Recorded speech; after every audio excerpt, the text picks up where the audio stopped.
Trending at kumakalat ngayon sa social media ang larawan na ito ng dating Pangulong Rodrigo Duterte na ikinabahala ng karamihan.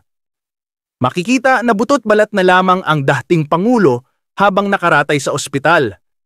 Pero paglilinaw ni Vice President Sara Duterte na wala itong katotohanan. At ang nasabing larawan at edited at isang fake news lamang.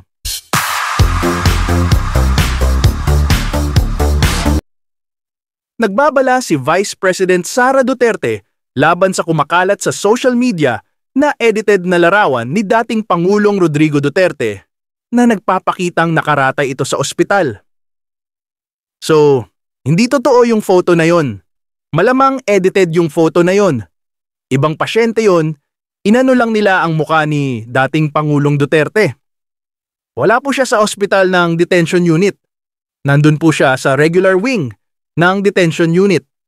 At kanina, naglalakad naman siyang mag-isa. Sabi pa ni Vice Presidente Sara Duterte. So, clearly, wala siyang sakit. Paglilinaw pa ng Vice Presidente. Sa ngayon, si Duterte ay nakakulong sa The Hague, Netherlands at patuloy na iniimbestigahan kaugnay sa madugong war on drugs ng kaniyang administrasyon. Samantala, nitong isang araw, naghain ng isang resolusyon si Senator Alan Peter Cayetano na nananawagan sa pamahalaan ng Pilipinas na hikayatin ang International Criminal Court, ICC, na pansamantalang palayain si dating Pangulong Rodrigo Duterte at sa halip ay ilagay ito sa house arrest sa loob ng Philippine Embassy sa The Hague. Si Duterte, na ngayon ay 80 taong gulang, ay 4 na buwan nang nakakulong sa ICC mula nang siya'y maaresto at ma-extradite noong Marso 11, 2025 dahil sa kasong crimes against humanity na isinampa laban sa kanya. Ayon kay Cayetano, dapat isaalang-alang ang makataong dahilan, kabilang ang edad at kalusugan ng dating Pangulo. Pati na rin ang prinsipyo ng presumption of innocence habang hindi pa tapos ang paglilitis. Ani Cayetano, mas maipapakita ang malasakit ng gobyerno kung paninindigan nito ang karapatan ni Duterte na magkaroon ng maayos at makataong kondisyon habang nasa kustodiya, lalo na't wala pang hatol na naipapataw. When we say that we want justice, that goes both ways. Pag sinabi natin gusto natin compassionate, that goes both ways. Pag sinabi natin tayo ay maka-human rights, di ba? So yung tao is innocent until proven guilty. Yung tao ay naka-detain, di ba, doon sa Hague, sa ICC.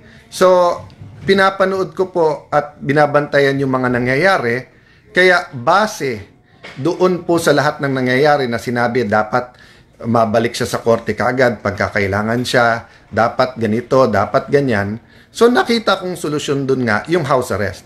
So hindi ko pangunahan yung conversation namin ni Kuya Boy, but I just wanted to relate that to values, di ba? Ang values natin natetest pagka ayaw natin i-apply yung value na yon, di ba? So halimbawa pag sinabing si Alan galit na galit sa malabong kausap, pero sinabi nyo si Alan ay patient. Dapat kahit sa malabong kausap, I'm patient. Kasi kung hindi, hindi ka patient.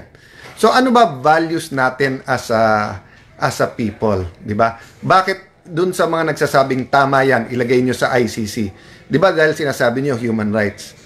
May karapatan ang ating dating Pangulo sa kanyang dignity. May karapatan siya sa kanyang health. May karapatan siya na hindi naman siya napapatunayang pang guilty na makapiling, ma-meet yung mga kamag-anak niya. Advanced na in age, di ba? So, kung halimbawa po, kakampi nyo yung nakulong doon, will you have the same values? I hope I can also answer you the same. And I examined myself sa mga nakalabang ko before po, hindi ko po pinilit na dahil I disagree with them, they suffer. Diba? I've always looked also at yung welfare nila. Diba? So anyway, it's not about me. We're not talking about you either, your opinion. We're talking about values natin as a nation. Ang problema, yung values natin as a nation is determined what we also do as a nation. That's why I'm grateful na kahit ang sagot ng Palacio ay noted, hindi okay yan, because noted is enough for me, dahil weekend din, na ibig sabihin, we listen, pag-usapan natin. Enough for me na pagka kayo nagdi-disagree, makinig, pag-usapan. And I think that's fair na sabihin nyo rin sa akin yon.